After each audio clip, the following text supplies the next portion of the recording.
yo suba de polo, pero ya no toma ya va. Wea wena bolo chinga, poco na no mi firmo. Raila, poco na no mi firmo.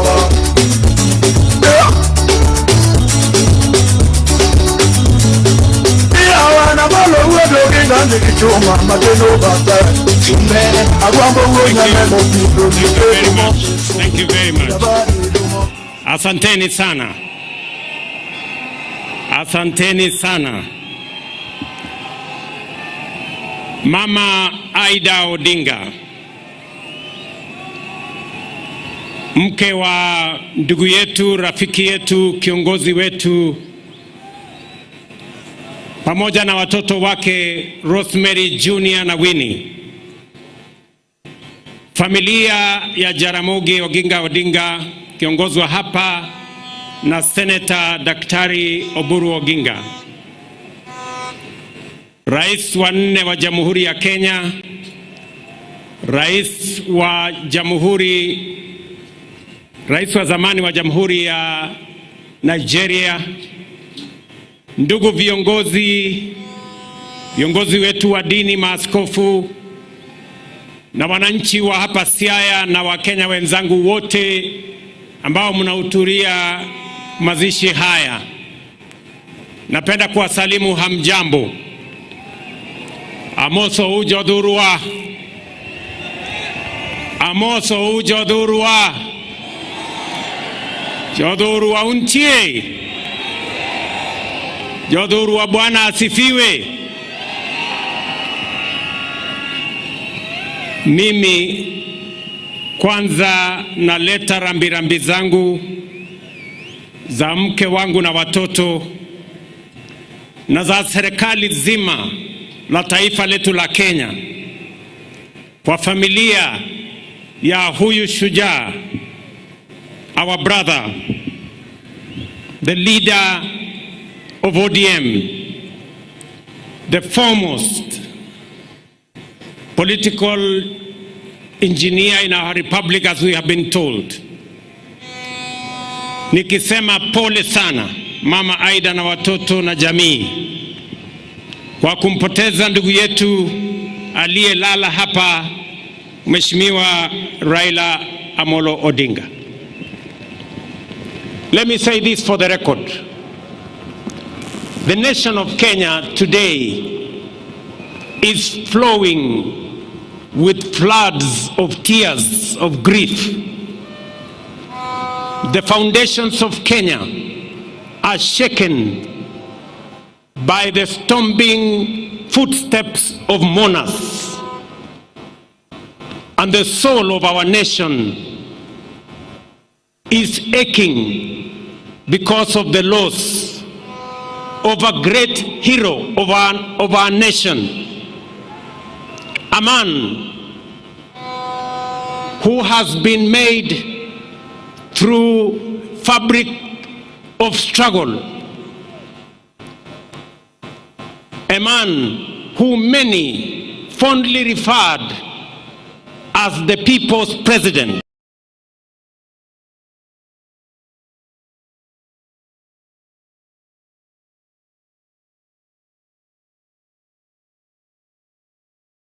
A lot of respect because of his contribution to our nation. Na ndio sababu leo nataka niseme mambo machache. Mimi na huyu kiongozi wetu Raila Amolo Odinga nilijuana na yeye wakati nilichaguliwa kama mbunge wa Eldoret North in 1997. I came to meet him in parliament. Baadaye tukawa na urafiki na ushirikiano mpaka tukatengeneza ile ilikuwa inaitwa cooperation siku hizo, mpaka Raila akakuwa Secretary General wa KANU. Baadaye nikaungana na yeye wakati tulikuwa na mambo ya katiba ya taifa letu la Kenya. tukashirikiana katika kutafuta katiba mpya ya Kenya. Mimi nikuwa mwenyekiti wa kamati ya bunge ya katiba baada yake, na mambo yakaenda mpaka tukaunda chama cha ODM pamoja na ndugu yetu Raila Odinga akiwa ndio kiongozi wetu. Ndio nikashirikiana na yeye na nikajifunza kutoka kwake. I can confidently say, as Mama Aida has said, Raila Odinga was not just an engineer, he was a political engineer. And I can say here, among his many students in the class of political engineering was yours truly, William Ruto. And I am very proud today that Raila Amolo Odinga is being rested when one of his own students, a man he has mentored, is today the President of Kenya.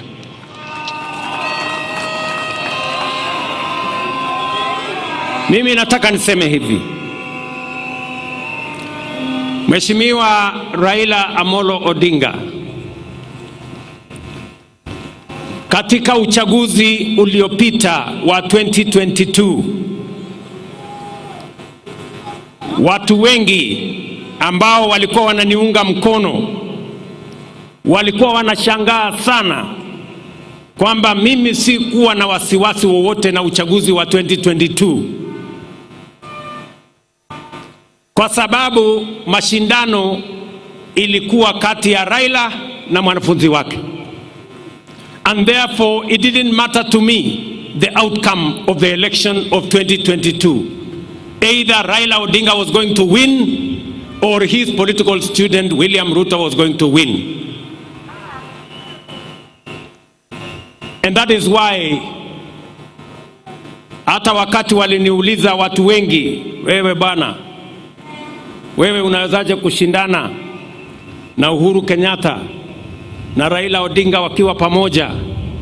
Mimi sikuwa na wasiwasi, kwa sababu kama Raila angeshinda hiyo uchaguzi, mimi ningekuwa nimepata ushindi, na kwa sababu nilijua yeye yale alikuwa amepanga katika manifesto ya Azimio, mpango ya housing, mpango ya universal health coverage, mpango ya elimu, mpango ya kilimo, mpango ya masomo, yalikuwa sambamba na sawia na sawa na yale nilikuwa nimepanga.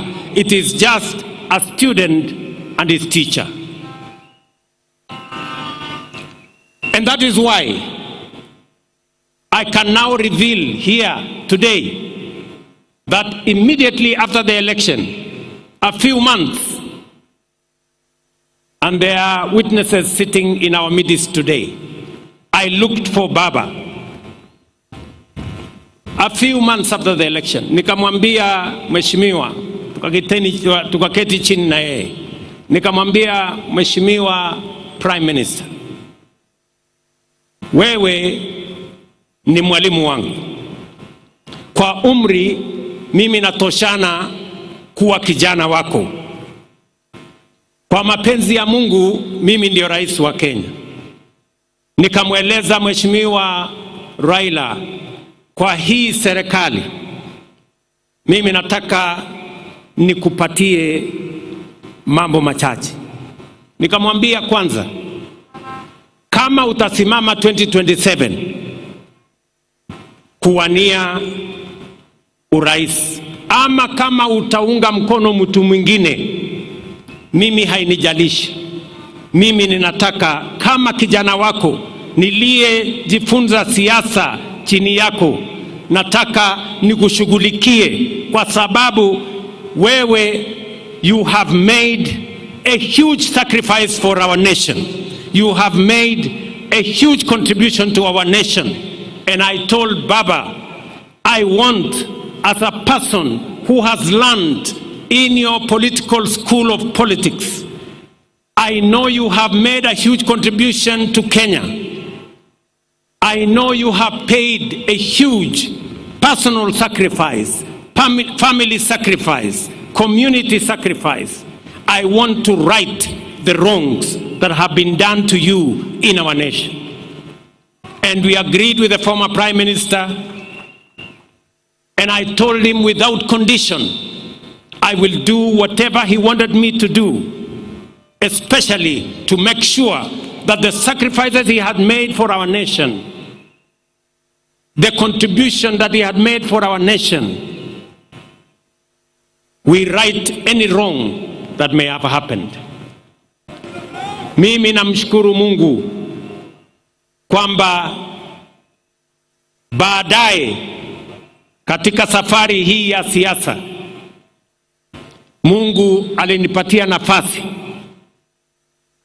mbali na changamoto nyingi zilizokuweko, Mungu akanipatia nafasi nijumuishe chama ya ODM katika serikali ya Kenya. And I am very proud that today ODM is part and parcel of the government of the Republic of Kenya. Wakati Baba nilizungumza na yeye, hakunipatia masharti yoyote vile ya kujumuisha ODM kwa serikali. Mimi ndio nilimuuliza, Baba, mimi nataka waziri wa fedha wa kwanza wa kutoka Nyanza, mimi na wewe tupatie nafasi hiyo. Baba akanipatia huyu mungwana anaitwa Nyang, huyu John Badi. Leo I am very proud that Baba and I made the decision to have John Badi as the Minister of Finance of Kenya. Today, inflation has come down to 4% from 9.6%. Exchange rate has come down from 165 to 129. Today, our inflation, I have said, exchange rate, our interest rates have come down, and Kenya is now the 6th largest economy in the world, in Africa. This man, John Badi, anatosha ama atoshi? Wengine waliniambia ya kwamba hatoshi kwa sababu anatoka mahali fulani. Nikasema nitamfanya waziri nione what is going to happen. Na leo we have seen what has happened. I am very proud of the decisions that we have made. And so are all the other ministers that we are now joined together in this administration. Mimi nataka niwaeleze ndugu zangu. Najua ya kwamba mimi ni kiongozi wa chama ya UDA katika Kenya Kwanza. Lakini mimi nataka niwahakikishie wana ODM,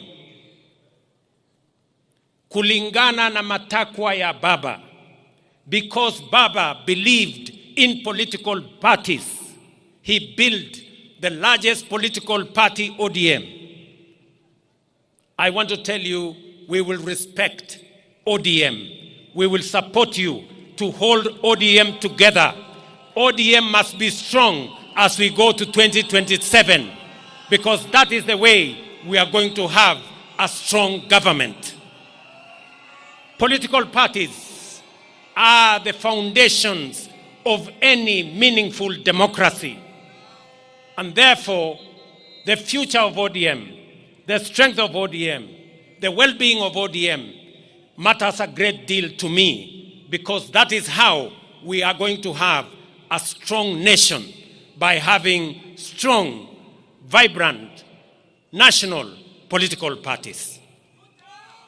Kwa hivyo wana ODM, ile kitu mimi nataka niwahakikishie, kwa mapenzi ya Mungu, ODM will either form the next government or be part of the next government. Ile kitu siwezi kukubali. Ile kitu kwa heshima ya huyu shujaa wetu, ile kitu siwezi kukubali, na nitafanya juu chini, Mungu anisaidie. Ni wale ambao wanataka kung'oa chama ya ODM na kwenda kuchezea karata ya upinzani kule nje. Hiyo haitawezekana.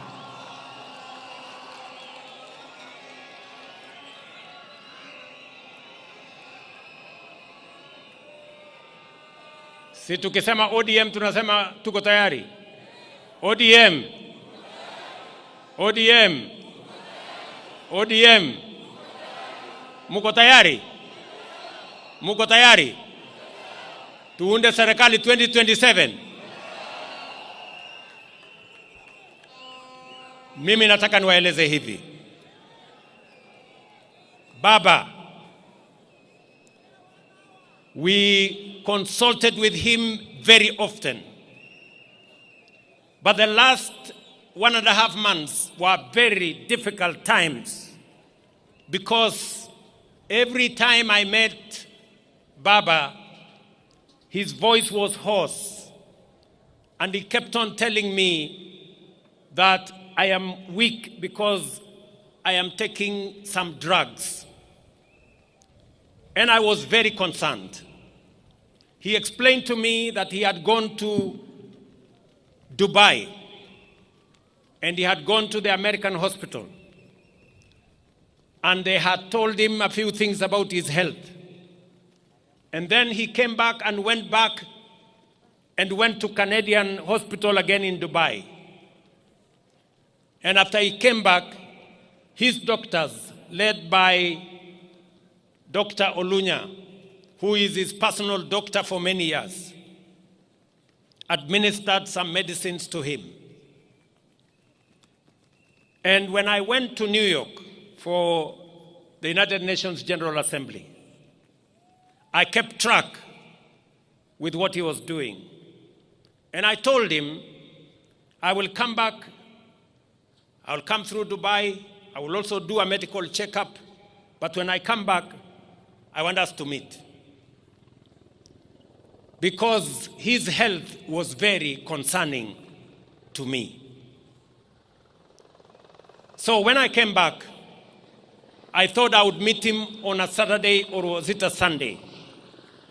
But when I called him, he told me, William, Bill, actually, I have gone to Malindi. The doctors have advised me to go and rest in Malindi. I will come back on Tuesday. So I told him, it's okay. Let me go to the farm. I will come back on Sunday. I will wait for you on Tuesday. On that Tuesday, Baba called me and told me he is coming. And he wanted to come and meet me in the office. I told him, because you're not feeling very well, you go home, I will come home in the evening. And that evening on Tuesday, nikaenda nyumbani, Mama Aida akatupikia chakula, nikawa na ndugu yake Uburu, nikawa na msichana wake Winnie, tukakula chakula cha jioni, tukaongea, akatueleza sisi zote vile alivyokuwa anajisikia, na kwa kauli moja sote pale tukamueleza hatutaki guesswork kwa mambo ya afya. Wewe mwenyewe na madaktari zako uamue. Na nikamwambia serikali ya Kenya itamsimamia akiamua kwenda mahali popote kutafuta matibabu. Kwanza alikuwa anajaribu Ujerumani, akasema pengine atajaribu China, akasema pengine atajaribu sehemu zingine, mpaka akamalizia akasema ako na marafiki ataenda kule India. And we facilitated everything that the former Prime Minister, as the leader of this nation, wanted. Sitaki kusema yale mengine kwa sababu sote tumeambiwa.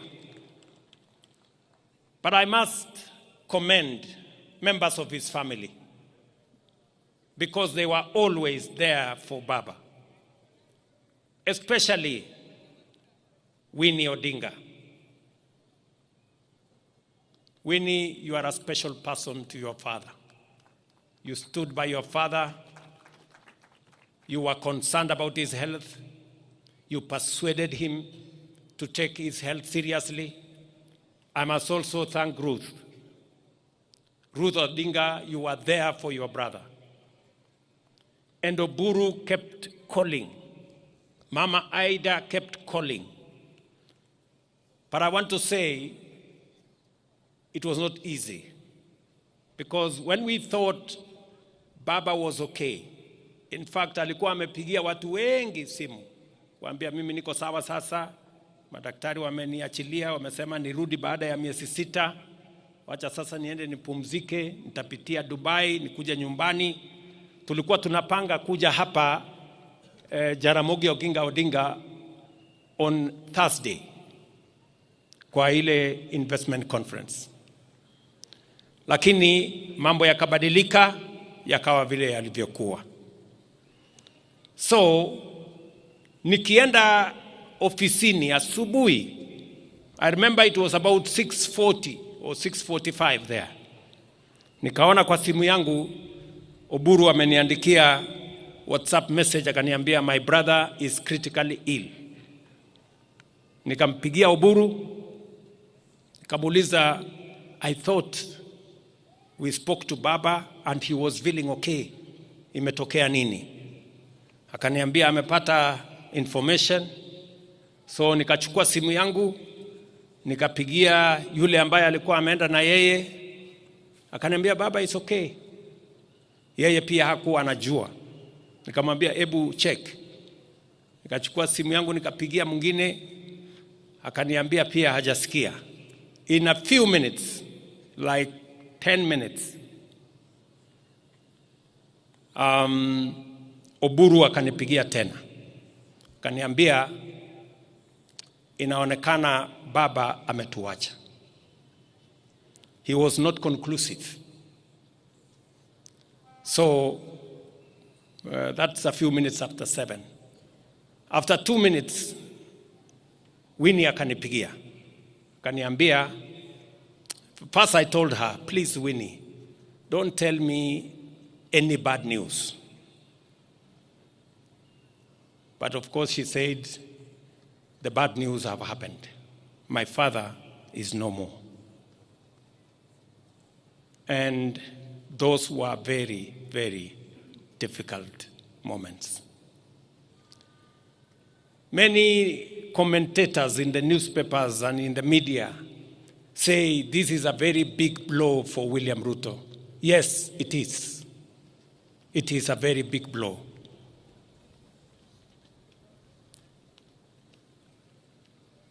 A few minutes later, we consulted with the family. I remember calling Ida. She could not talk on the other side. And then we managed to do the processes that were necessary. I got in touch with the government of India, and I requested them to accord our brother the highest support that they could. I must thank the Prime Minister of India, Narendra Modi, who is a friend of Raila Odinga, for putting at our disposal, all the support, including military honors, for our brother Raila Odinga. Lakini haikuwa rahisi hivyo. Baadaye jioni tukishapanga vile watu wataenda kumchukua mwili wake, usiku Winnie akanipigia. Winnie akaniambia, Mr. President, hiyo ndege ambayo inakuja kubeba mwili ya baba, mbona inaenda Mumbai? Mbona isikuje hapa mahali baba yuko? Sasa wewe unanifanya nisumbuke kupeleka mwili ya baba saa hii usiku. ning'ang'ane naye niweke kwa ndege, na nimechoka. Na hii kitu ni mzito sana kwangu. So I had very difficult moments there. Nikamwambia Winnie, unajua sasa hii ndege iko na watu wengine wanaenda kule Mumbai, na turnaround yake tulikuwa tunataka kupunguza, but she could not take any of it. Nikawachana na yeye, nikapigia Ruth, nikamwambia Ruth, please help me manage Winnie, mwambie tu atulie kidogo, these arrangements we are making. But all in all, I must say the concern of the family, his children, the wife, his brother Oburu and all the others was amazing. Hapo katikati, wakati bado tunahangaika, nafikiri kama saa 3 hivi asubuhi, nimeona kwa WhatsApp Junior amenitumia message. Nasema wili ya baba inasema he must be buried within 72 hours. Huyu Junior amenitumia. And I am sending our lawyer to Mama to go and tell her what Mzee's will was.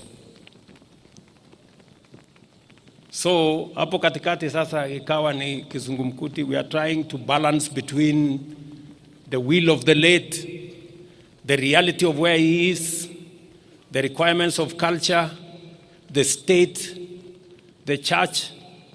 So there were tensions all over the place. That we are here Sunday to pay our last respects to Raila Odinga is an act of God.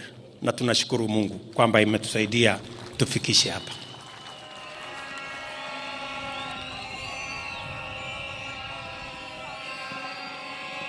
Finally, as I must say this to the people of our nation, because this is the assignment that the Honorable Raila Odinga and I will mention who else were working on. Mumesikia Mama Aida Odinga vile ameongea. Amesema Raila was very concerned about our country and the state of our development. All of us know that Raila kept on telling us about South Korea, about Malaysia, about Singapore, and about those countries that were with Kenya 60 years ago. And he was very concerned that Kenya was still a third world country. You have heard from Haida herself. It was a major concern for the Honorable, the late Prime Minister. And wacha niwaeleze wa Kenya, the last 3 months, I have been engaging deeply with the former Prime Minister. And I want to say, when I first declared that I was going to run for president in 2005, among the people who encouraged me, then, when it was not even thinkable that I would be anything, was Raila Odinga. The last 3 months, we sat together and we agreed with Raila. And I want to say here in front of his body, we agreed with him that we must do whatever it takes to get Kenya out of this third world status and move it to the first world. We sat down with this man here. Na tukakubaliana na huyu Raila Amolo Odinga mwenyewe akatumana yule Hino, Professor Hino, akuje Kenya.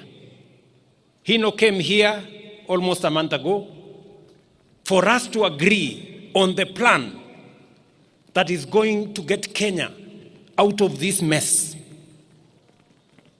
Nyinyi mnajua hapa Siaya sasa iko mpango ya nuclear energy, kwa sababu Raila alisema hatuwezi kuwa ni nchi ambayo tunaweza kusonga mbele if we do not have enough energy. And Raila proposed that we should at least generate another 10,000 megawatts. Let me say this because there is no other moment for me to say this when he is here with us. The same Honorable Raila Odinga agreed with me that we must extend the SGR from Naivasha through Siaya here to Malaba.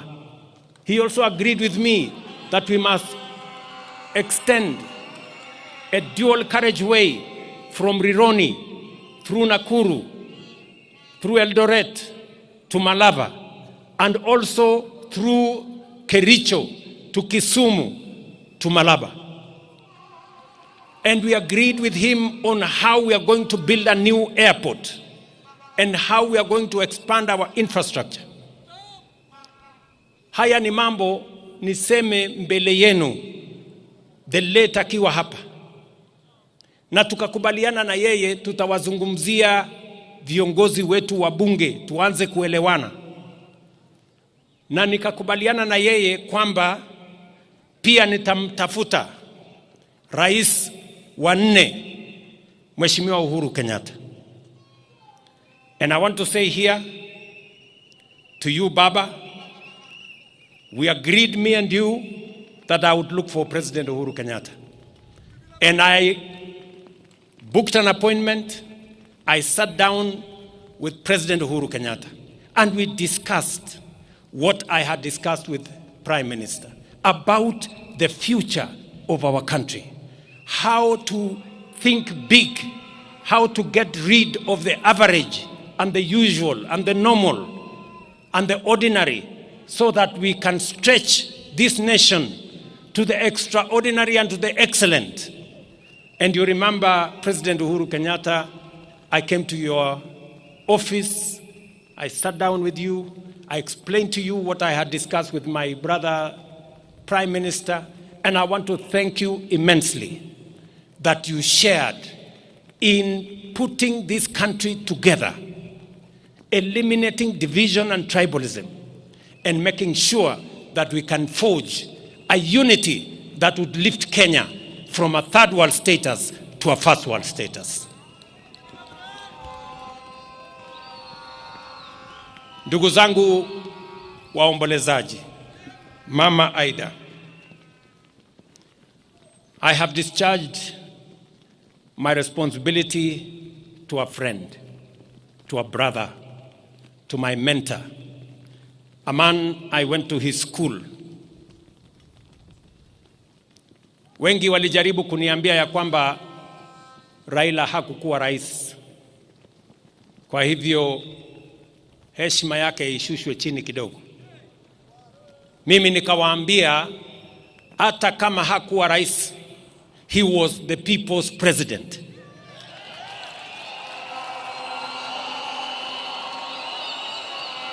Na kwa hivyo apatiwe heshima ya kutoshana na rais.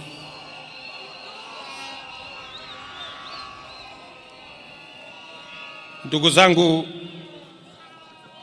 mimi sitaki kusema kuzidi hapo. Nataka ni mheshimu Mama Aida kwa kutusaidia kuchunga huyu kiongozi wetu, watoto wake by standing with their father, familia nzima ya Jaramogi for the contribution they have made and for allowing Raila to be part and parcel of many families, not just the Jaramogi family. He became part of the family of Kenya. Today here we have leaders from across Kenya who associate with Raila Odinga, who have been mentored by Raila Odinga, who are supporters of Raila Odinga. I must thank his security people, Maurice Ogeta especially. Thank you very much, Maurice, for standing with Raila always. I remember Maurice, in our days of ODM, This Morris used to wipe our shoes when we came late from campaign. Morris, I want to tell you, Government of Kenya, as we look after Raila's legacy, you too will stand guard with us to look after Raila's legacy. Together with all the other people who worked with Baba. To this community, I want to assure you that by God's grace, we're going to journey together in the footsteps and in the direction that our friend and brother Raila Odinga has pointed to us. And I will not betray the course upon which I have agreed with him. Asanteni sana, poleni nyinyi wote, rest in peace. Raila Amolo Odinga, our leader. Thank you very much. One. Makofi tafadhali. Thank you, Your Excellency. And allow me now to just give the exit protocol before I invite the right Professor David Kodia to lead us in a closing prayer. Our exit protocol, and I'll request that the pallbearers, we can take our positions right now. We'll have the clergy leave first, followed by the casket, and then family and His Excellency the President. At the request of the family, it is a private burial. Kwa hivyo wananchi tunaomba ya kwamba tafadhali tutizame kwa runinga. Tusiende pale nyumbani kwa sababu jamii imeomba ya kwamba iwe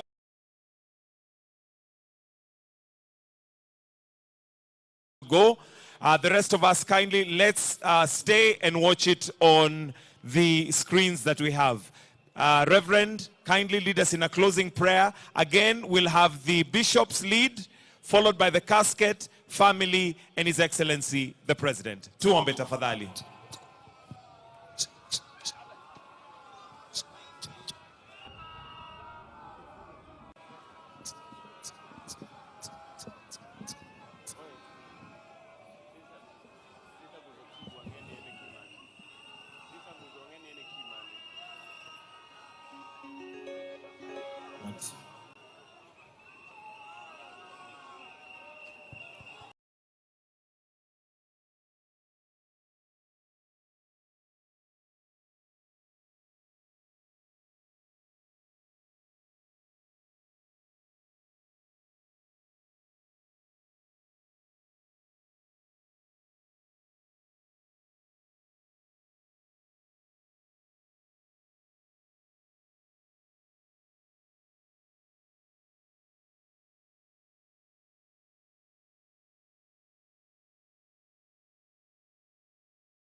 Tuongozwe na clergy. After that we shall have the caskets, followed closely by the family and His Excellency the President. So if I may kindly request that the family, we may begin to make our way so that when the casket is being loaded, we are ready to get into the vehicles and proceed. Nyikwara mogia juang akwayo ugi muolo ni mondo wabeda kama wantiere no wangi proceedings e TV wawe mondo familia odhi kendgi nikech kacha tin ok wanyal chopo wate akwayo wakwaya gi muolo. Well, Reverend Professor David Godia, they are summing up today's emotional ceremony that has seen speaker after speaker eulogize the former Prime Minister as a man who put the country before anything else, starting from, of course, President William Ruto, all the way to the family members.